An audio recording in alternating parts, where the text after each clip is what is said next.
جی ان الحمد للہ الصلاۃ والسلام علی رسول اللہ من لا نبی بعدہ اشہد ان لا الہ الا اللہ وحدہ لا شریک لہ واشہد ان محمدا عبدہ ورسولہ۔ ہم نے مرفوعات پڑھ لیے تھے جو کہ 8 ہے، ان میں سے جو اس طرح ہے، پہلا مبتدا ہے، دوسرا خبر ہے، تیسرا پہلا فاعل ہے، دوسرا نائب فاعل ہے، تیسرا مبتدا ہے، چوتھا خبر، پانچواں جو ہے وہ حروف مشبہ بالفعل کی خبر، چھٹا افعال ناقصہ کا اسم، ساتواں ما ولا مشابہ بلیسا کا اسم ہے، اور جو آٹھواں ہے وہ لائے نفی جنس کی خبر ہے۔ یہ اب میں نے آپ کو یہ صرف ان کے نام یاد کروائے ہیں، ٹھیک ہے؟ اس کی تفصیل آپ انشاءاللہ پڑھیں گے، ٹھیک ہے؟ اچھا جی، منصوبات ہیں جی ٹوٹل 12۔ کتنے ہیں جی؟ ان میں سے میں بتاتا ہوں آپ کو، پہلے ان کے نام دیکھیں، ان کے نام ہم نے یاد کرنے ہیں، یہ ہمیں آنے چاہیے، ٹھیک ہے؟ تو یہ ٹوٹل 12 ہے۔ پہلے 5 کو ہم کہتے ہیں مفاعیل خمسہ۔ کیا کہتے ہیں؟ مفاعیل خمسہ۔ یہ دیکھیں نیچے لکھا ہوا ہے، یہ نیچے نا لکھا ہوا ہے، ان کو مفاعیل خمسہ کہتے ہیں۔ یہ لکھا ہوا ہے، ٹھیک ہے؟ نظر آ رہا ہے؟ جی سر اب ملا۔ ہاں جی، ان کو ہم مفاعیل خمسہ کہتے ہیں، ٹھیک ہے؟ تو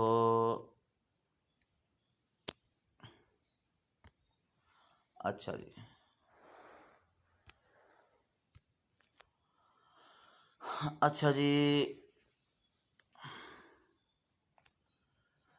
پہلا اس میں ہے مفعول مطلق، دوسرا ہے مفعول بہ۔ جو میں نے مفعول بہ کتنی دفعہ آپ سے یہ نام لیا کہ فعل کو اپنا فاعل بھی چاہیے ہوتا ہے، مفعول بھی چاہیے ہوتا ہے، بتایا میں نے پہلی دفعہ، پہلے اس کا ذکر بھی میں کرتا رہا ہوں۔ مفعول بہ، مفعول فی، ٹھیک ہے؟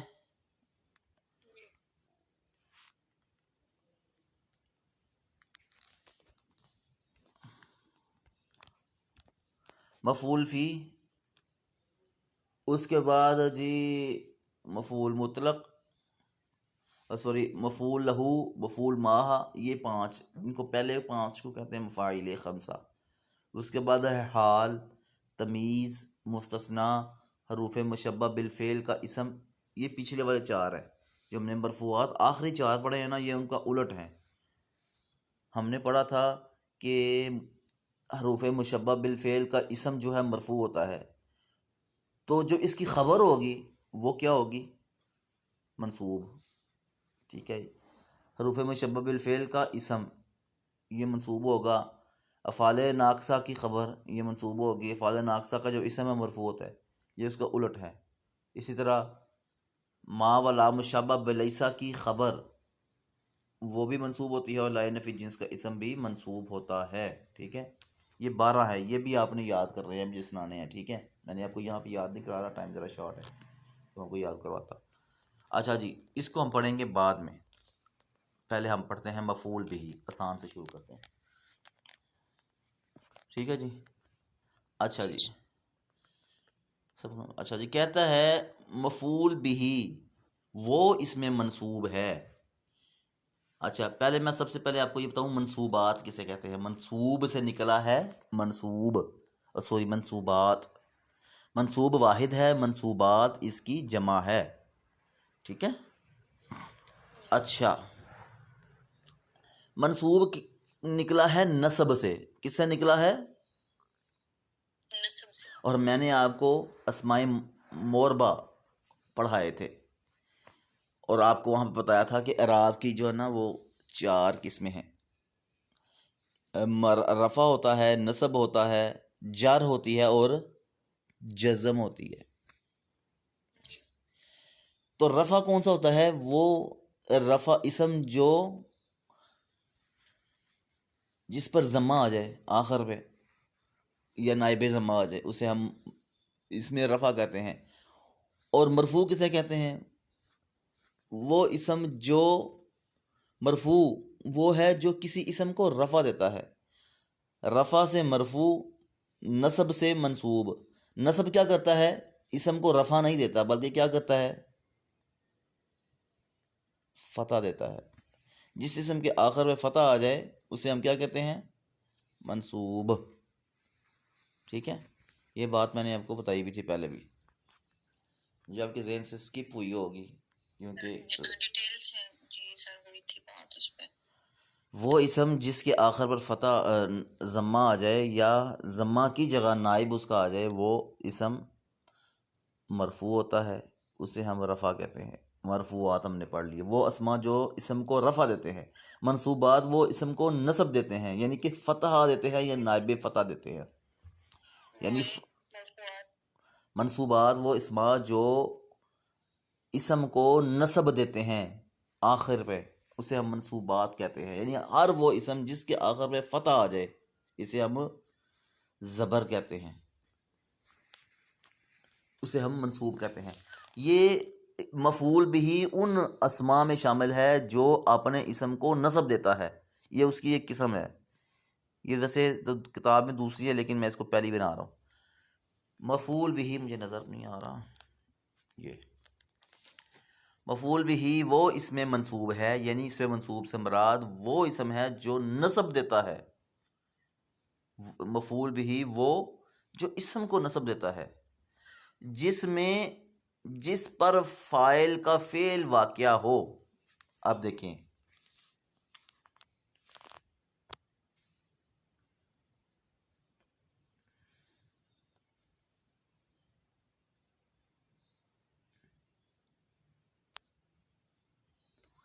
جس پر کیا واقع ہو؟ فاعل کا فعل واقع ہو۔ اس جملے کا کیا مطلب ہوا؟ یہ دیکھیں، ہاں جی، خالق اللہ الانسان، اللہ نے انسان کو کیا کیا؟ پیدا کیا۔ پیدا کرنے والا کون ہے؟ اللہ تعالیٰ۔ اللہ کیا ہے؟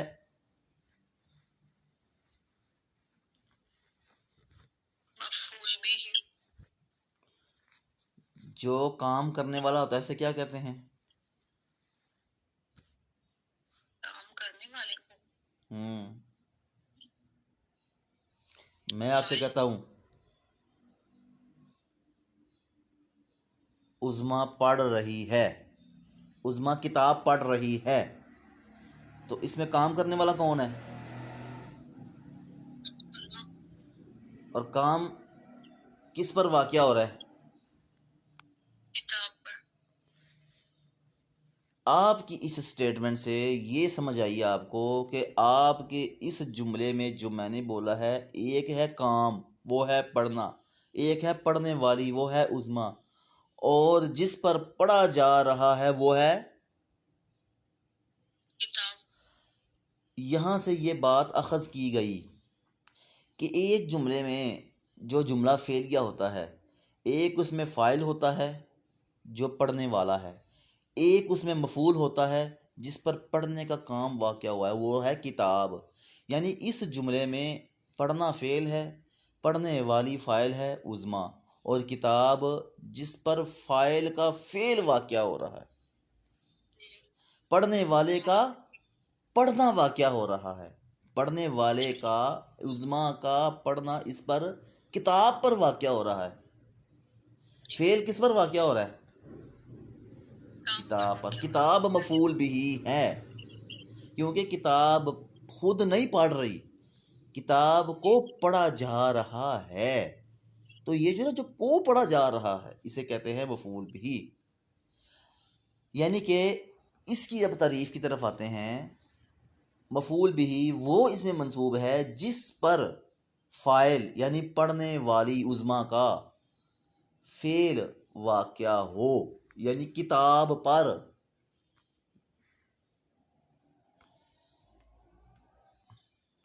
یہ دیکھیں، جس پر فاعل کا فعل کتاب آپ کے سامنے ہے، جس پر فاعل کا فعل واقع ہو، یعنی کہ پڑھنے والے کا کام واقع ہو۔ دیکھیں آپ کتاب پڑھ رہی ہیں نا، تو آپ کا کام ہے پڑھنا، تو پڑھنے والی کا کام کیا ہے؟ پڑھنا۔ عظما کا پڑھنا کتاب پر واقع ہو رہا ہے نا، اس لیے اس کو کتاب کو ہم کیا کہیں گے؟ منصوب، مفعول بھی کیا کہیں گے؟ مفعول بھی۔ سمجھ آئیے آپ کو؟ جی سر۔ اس کی مثال آ گئی ہے، دیکھیں قرأت الکتاب، تو نے کتاب پڑھی۔ اب اس میں کتاب پڑھنے والا کون ہے؟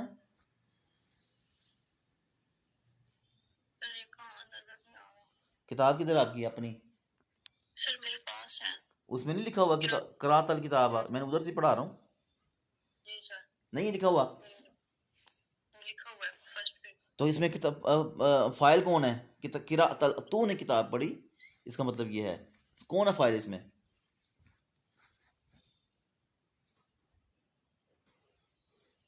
تو جو ہے سر وہ اور مفعول کون ہے؟ مفعول مفعول کتاب، کیوں؟ کیونکہ کتاب پر کام واقع ہو رہا ہے کون سا؟ پڑھنے کا، لیکن وہ ڈائریکٹلی نہیں مطلب بتایا انہوں نے۔ چلے ہیں تو ہے نا، عظما کی جگہ تو آ گیا، یا میں کہہ لوں، میں کہتا ہوں آپ نے کتاب پڑھی تو میں آپ سے جو مخاطب ہوں تو میں نے آپ کا نام نہیں لیا، جب بندہ سامنے موجود ہے تو نام دینے کی ضرورت نہیں ہوتی، ایسے ہی ہے نا؟ جی سر۔ مطلب آپ اپنی بہن سے کہیں کہ آپ بیٹھ کر، یا آپ کی شاگرد سامنے بیٹھی ہو، بیٹھ کر پڑھو، تو جب اس بندہ سامنے موجود ہو تو آپ کو عموماً نام لینے کی ضرورت نہیں ہوتی، ایک دفعہ آپ نام لے لیتے ہیں، بار بار نہیں لیتے، آپ اسے کہتے ہیں تم پڑھو، تم بیٹھو، بیٹا ادھر آؤ، ادھر بیٹھو، تو مخاطب کو آپ تم کہہ کے بتاتے ہیں یا آپ کہہ کے نام، تو اسی طرح یہاں پہ اسے ضمیر کہتے ہیں۔ تو آپ نے یہاں سے آپ کو یہاں سے یہ چیز سمجھ آئی، کتاب مفعول بھی ہے، کیونکہ کتاب پر فعل کا فاعل واقع ہو رہا ہے، اور اسی لیے کتاب کے اوپر آخری حرف پر ضمہ نہیں آئے گا، مفعول پہ ہمیشہ فتح آتا ہے۔ کیا آتا ہے؟ پتہ ہوتا ہے مفعول پہ۔ ہاں جی، مفعول پہ ہمیشہ فتح آتا ہے۔ کیا آتا ہے؟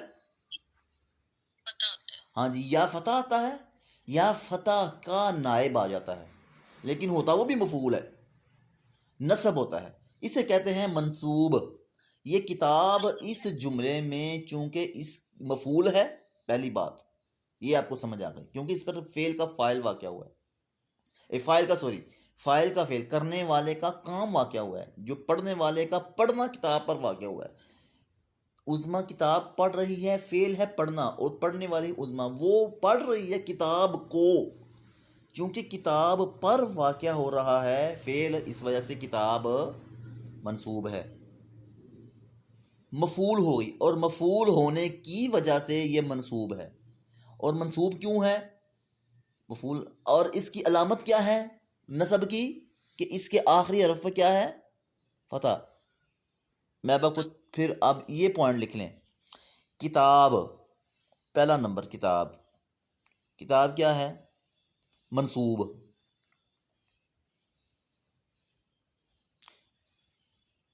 ٹھیک ہے، اس کی اعرابی حالت کیا ہے؟ یہ اعرابی حالت اسے کہتے ہیں، ہم نے اسماء موربہ پڑھے تھے، کتاب کی اعرابی حالت کیا ہے؟ یہ ہے منصوب۔ کیا ہے؟ منصوب۔ کیوں؟ علامت کیا ہے نصب کی؟ اس کے آخری حرف پر فتح ہے۔ کیا ہے؟ اس کے آخری حرف پر فتح ہے۔ یہ علامت ہے۔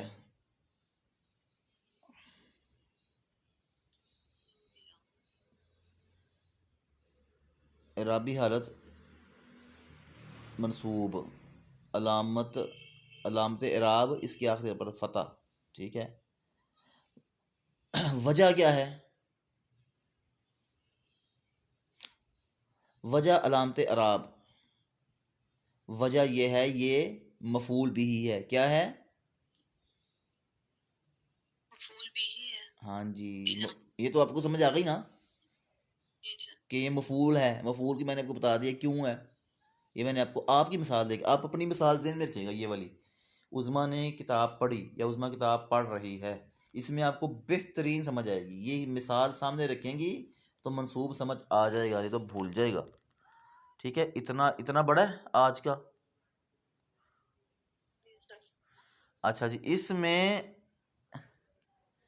مثال میں میں نے آپ کو ساری بات سمجھا دی ہے. یہ میں آپ کو کل انشاءاللہ سمجھاؤں گا کہ آگے مفعول کے عامل یعنی فعل کو حذف کرنے کی صورتیں. ٹھیک ہے، کل میں انشاءاللہ آپ کو اس پہ ڈیٹیل لیکچر دوں گا. آگے ہم چلتے ہیں. میں کچھ مثالیں آپ کو، آپ کتاب میں سے اپنا میں کچھ مثالیں آپ کو نا قرآن میں سے بھیجوں گا انشاءاللہ. آپ نے اس میں سے منصوبات تلاش کرنے ہیں، مفعول بھی تلاش کرنا ہے. ٹھیک ہے، تو آپ نے میں آپ کو ایک کالم بھی بنا کے بھیجتا ہوں ابھی کلاس کے بعد. آپ نے اس کے مطابق وہ سارے الفاظ لکھ کے نا ایک سائڈ پہ ان کے آگے لکھنا ہے اس کی وجہ ساری. ٹھیک ہے، آگے ہم چلتے ہیں، میں آپ کو بتاتا ہوں بعد میں انشاءاللہ. صرف پڑھتے ہیں اور پھر تھوڑا سا اس کے بعد ہم آگے کی طرف موو کرتے ہیں.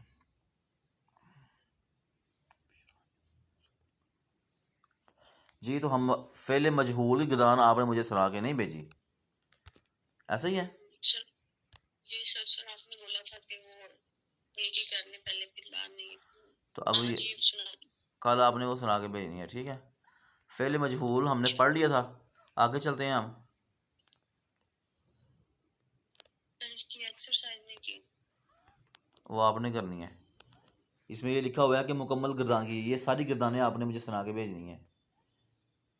یہ لکھا ہوا ہے عربی بنائیں، میں مدد کیا جاؤں گا. میں مدد کیا سر کام کرنا یہ جو ایکسرسائز ہے نا، ہاں تو اس میں وہ ہوتی ہے نا مطلب جو آپ کو لگے کہ نہیں سمجھ آنے والی، وہ آپ نے وائس میں یا پھر آپ نے نا وہ فل کر کے مجھے سینڈ کرنا ہے. اچھا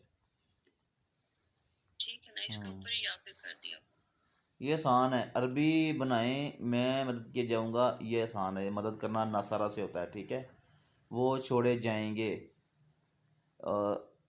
تو پہچانی جائے گی، پہچاننا ہوتا ہے. عارفہ یا رافو یہاں سے آپ مجہول بنا لیجئے گا. چھوڑا کا یہ مجھے ذہن میں نہیں ہے، بعد میں بتا دوں گا انشاءاللہ آپ کو لغت سے دیکھ کے.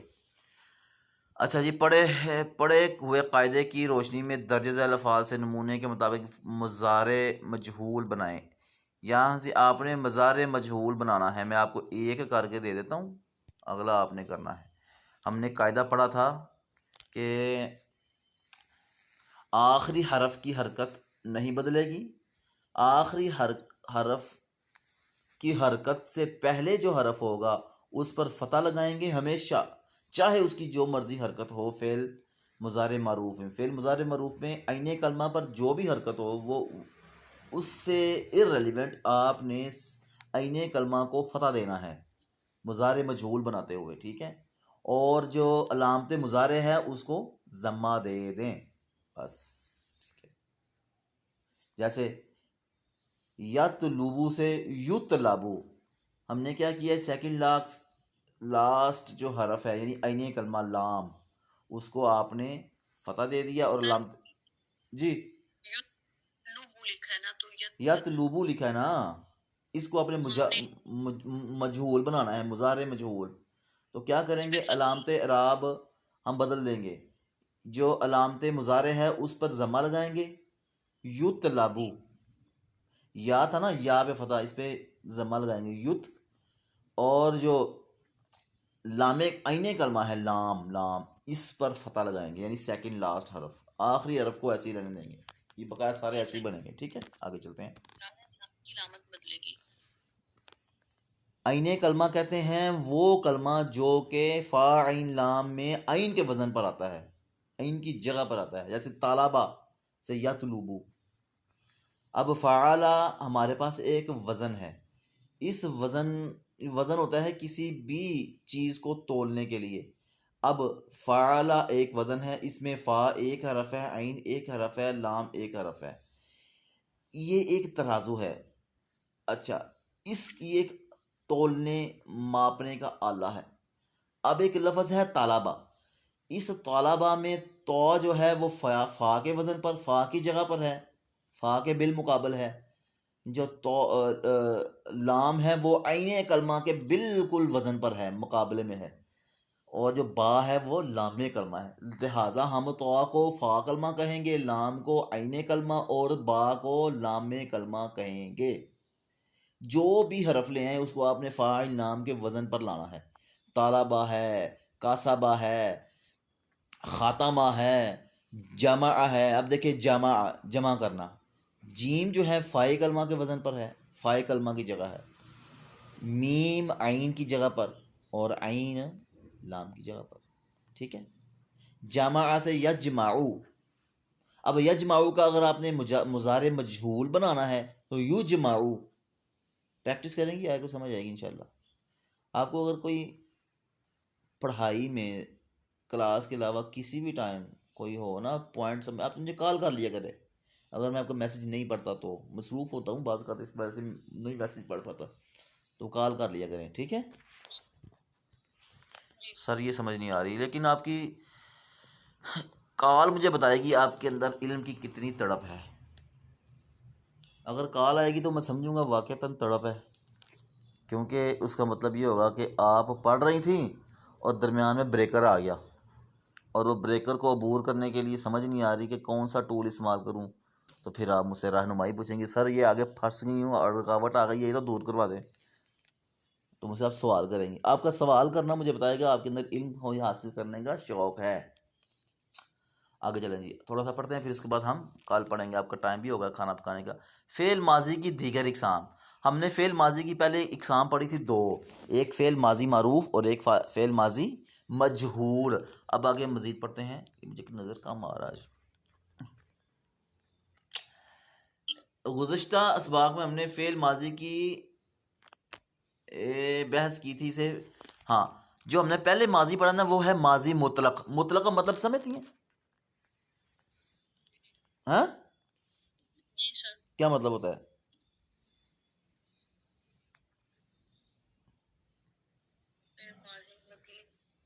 نہیں پڑھا یہ، فعل ماضی مطلق، نہیں پڑھا۔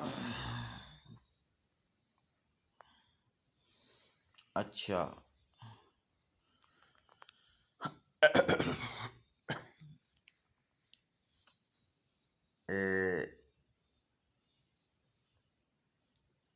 نماز جو ہے نا پانچوں ٹائم فرض ہے ہر بندے پر، رخصت نہیں ہے، اور اس کا ایک لیکن ایک بندہ مسافر ہے، اس کو رخصت ہے کہ وہ دو نمازیں اکٹھی کر سکتا ہے، رخصت یہ چھوڑ نہیں سکتا کوئی بھی نماز، کیا کر سکتا ہے؟ اکٹھے کر سکتے اور بعد میں۔ آدھی کر کے پڑے گا مسافر۔ تو یہ جو ہے نا کہ مسافر کے علاوہ ساری دنیا کے مسلمانوں پر پانچ نمازیں اپنے اوقات، اسے کہتے ہیں مطلق۔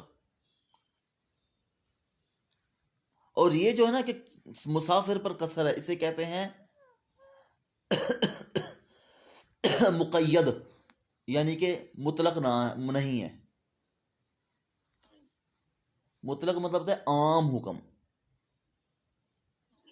جو نارمل حالات میں ہوتا ہے، اور یہ جو مسافر کی مثال دی نا یہ ہے مقید، اس پہ قید لگا دی کہ ان کنڈیشنز میں یہ۔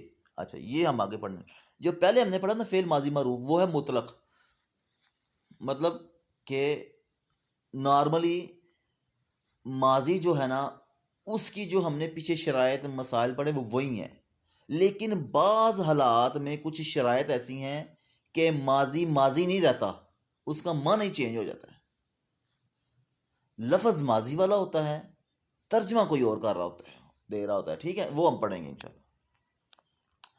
ماضی قریب، ایک تو ماضی ہے نا کہ بس آپ نے کھانا کھایا، میں سویا، میں نے جھگڑا کیا، پتہ نہیں کل کیا، پرسوں کیا، ترسوں کیا، 2 سال پہلے کیا، 100 سال پہلے کیا، کب کیا، جو بھی کیا۔ اب اس میں کنڈیشن آ گئی قریب، پہلا ہے ماضی قریب جو گزشتہ زمانہ قریب میں کسی کام کے واقع ہونے پر دلالت کرے، یعنی کہ بالکل ابھی ابھی کچھ دن پہلے، کچھ دیر پہلے میں نے یہ کام، ابھی ابھی میں نے پیا، اسے کہتے ہیں ماضی قریب. اس کے بنانے کا طریقہ، ماضی جو ہم نے پہلے پڑھا نا اس کو ہم ماضی اب مطلق کہیں گے. کیا کہیں گے؟ جیسے کھانا کھایا، کاتبہ، لکھا.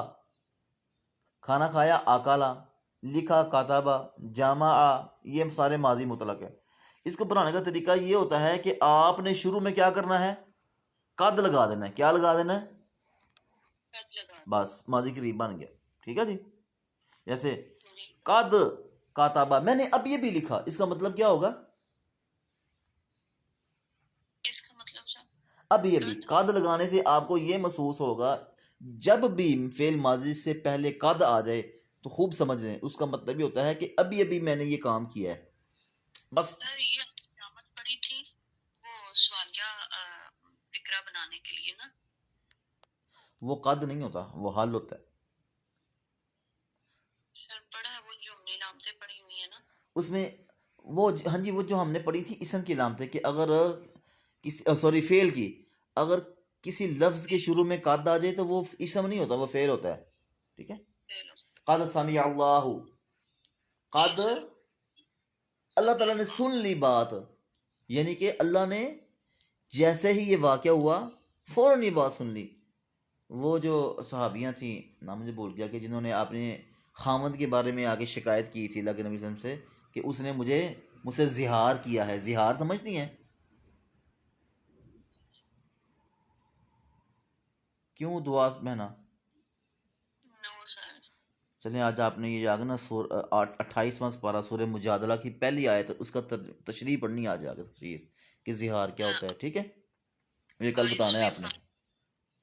قد سمع اللہ قول التی تجادلک فی زوجها وتشتکی الی اللہ واللہ یسمع تحاورکما ان اللہ سمیع بصیر. پہلا ہے ماضی قریب، دوسرا ہے ماضی بعید. ماضی بعید کیا ہوتا ہے؟ دور سے، بہت دیر پہلے کام کیا تھا میں نے یہ ماضی میں. تو اس کا طریقہ کیا ہوتا ہے؟ آپ نے شروع میں کیا لگا دینا ہے؟ کانا. کیا لگا دینا ہے؟ ہاں جی. دو. تیسرا ہے، نظر کم آ رہا ہے، ماضی استمراری. یہ بعد میں پڑھیں گے. ہم نے کی ہے نا ماضی کی، ہاں وہی ہے، لیکن آگے جو ہے نا مطلب ہے وہ چینج کر رہے ہیں علامتیں، یہی ہے نا. میں یہ جو قد ہے نا یہ تمام سیغوں کے شروع میں قد آئے گا لیکن یہ چینج نہیں ہوگا. قد ہی رہے، قد نصرا، قد نصرا، قد نصرو. جو کانا ہے نا یہ چینج ہوتا رہے گا. بس اس میں یہ ہے، ایک تو یہ ماضی بعید کا معنی دے گا، تو کانا کی بھی پوری گردان ناصرہ کی طرح ہے. کانا، کانا، کانو، کانت، کانتا، کننا، کنتا، کنتا، کنتما، کنتم، کنتی، کنتما، کنتن، کنتو، کننا. اس طرح ہے نا فعل ماضی کے 14 صیغے، اسی طرح کانا کے بھی 14 صیغوں کی گردان سیم اسی طرح ہے. سر یہ دی ہوئی ہے نیچے. ہاں جی، یہ آپ نے جی یاد بھی کرنی ہے، مجھے سنانی بھی ہے. صرف آپ نے کیا کرنا ہے کہ کانا شروع میں لگا دینا ہے. اگر تثنیہ ہے تو جس طرح اس کی ضمیر بدلے گی کانا کی بھی بدل جائے گی. جمع ہے تو جیسے کانو ناصرو ہے نا، کانو ناصرو، انہوں نے بہت پہلے میری مدد کی. ماضی استمراری ہے، ماضی قریب، ماضی بعید، ماضی استمراری. اور چوتھا ہے جی ماضی قریب، ماضی بعید. استمراری میں کیا ہے؟ اس میں اس نے 3 دی ہیں، 3 ہی ہیں، پھر 3 ہی ہیں اس میں. اچھا یہ آخری پڑھ کے پھر آپ بات ختم کرتے ہیں. کل انشاءاللہ آگے سے سٹارٹ کریں گے. کہ کل پڑھوں ماضی استمراری صرف یہ ہے کہ یہ ماضی استمراری کا مطلب ہوتا ہے، آپ نے انگلش میں لفظ سنا ہوگا present past continuous sentence tense. Past continuous tense پڑھا ہے نا. اس کا مطلب یہ ہوتا ہے کہ ایک کام کا جاری رہنا، مسلسل جاری رہنا، یعنی کہ اس کو کام کو کرتے رہنا. ٹھیک ہے. اچھا ماضی استمراری کیا ہوتا ہے کہ جو کام گزرے ہوئے زمانہ میں کسی کام کے جاری رہنے پر دلالت کرے. کام ماضی میں ہے، گزرا ہوا زمانہ، اس میں اس کے جاری رہنے پر دلالت کرے. جیسے کانا یشہد اللہ الہ الا اللہ وحدہ، یا اللہ یہ گواہی دیتا رہتا تھا کہ تو ایک ہے. ٹھیک ہے. حدیث میں کئی مثالیں اس کی آتی ہیں کہ اللہ کے نبی نے یہ کام مسلسل کیا، مسلسل. ٹھیک ہے. میں آپ کو اس کی مثالیں بھی بھیجوں گا، حدیث میں ہے، میرے ذہن میں ابھی نہیں ہے. یہ کسی کام کے اس کی نیچے بھی مثال دی ہوئی ہے، جیسے کانا ینصران، کانو ینصرونا، کہ وہ مدد کیا کرتے تھے. اچھا، اس میں مزے کی بات یہ ہے، یہ بندہ کیسے ہے؟ جتنے بھی ہم نے ماضی بعید، ماضی قریب پڑھے نا، اور ماضی مطلق، اس میں فعل ماضی کا صیغہ استعمال ہوا ہے. لیکن ماضی استمراری میں فعل ماضی کا صیغہ استعمال نہیں ہوتا. کیا ہوتا ہے؟ فعل مضارع کا صیغہ استعمال ہوتا ہے. دیکھیں آپ نے کانا ینصرو ہونا چاہیے تھا کانا نصرا، لیکن نہیں، ترجمہ ماضی والا کرے گا لیکن صیغہ فعل مضارع والا استعمال ہوگا. اور ہم نے پڑھا تھا فعل مضارع ماضی کا معنی نہیں دیتا بلکہ حال یا مستقبل کا معنی دیتا ہے. لیکن یہاں پر الٹ ہو گیا قانون. اسے کہتے ہیں، ہاں جی، اس میں کیا قانون ہے کہ آپ نے فعل مضارع کا صیغہ استعمال کرنا ہے اور اس کے شروع میں کانا لگا دینا ہے. کانا ینصرو، وہ مدد کیا کرتا تھا. تثنیہ کا صیغہ ہے کانا ینصران، کانو ینصرون، وہ سب مدد کیا کرتے تھے. اگر اس کے بعد واحد مذکر غائب کا صیغہ ہے، سوری، واحد مؤنث غائب کا صیغہ، ینصر ینصران ینصرون، تنصر تنصران، ینصرنا تنصر تنصران، تنصرون تنصرین، تنصران تنصرنا، انصر ننصر. آپ نے کیا کرنا ہے؟ ان سب کے شروع میں کانا کانا، کانو کانت کانت، کننا کنتا کنتما کنتم کنتی کنتما کنتن کنتو کننا لگا دینا ہے. ٹھیک ہے. کیا کرنا ہے؟ کانا ینصرو، وہ ایک مرد مدد کیا کرتا تھا. کانا ینصران، وہ دو مرد مدد کیا کرتے تھے.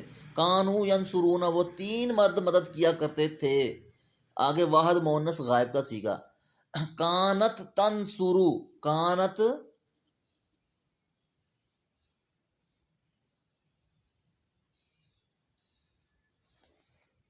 چلیں یہ یاد کر کے آپ نے بھی سنانا ہے.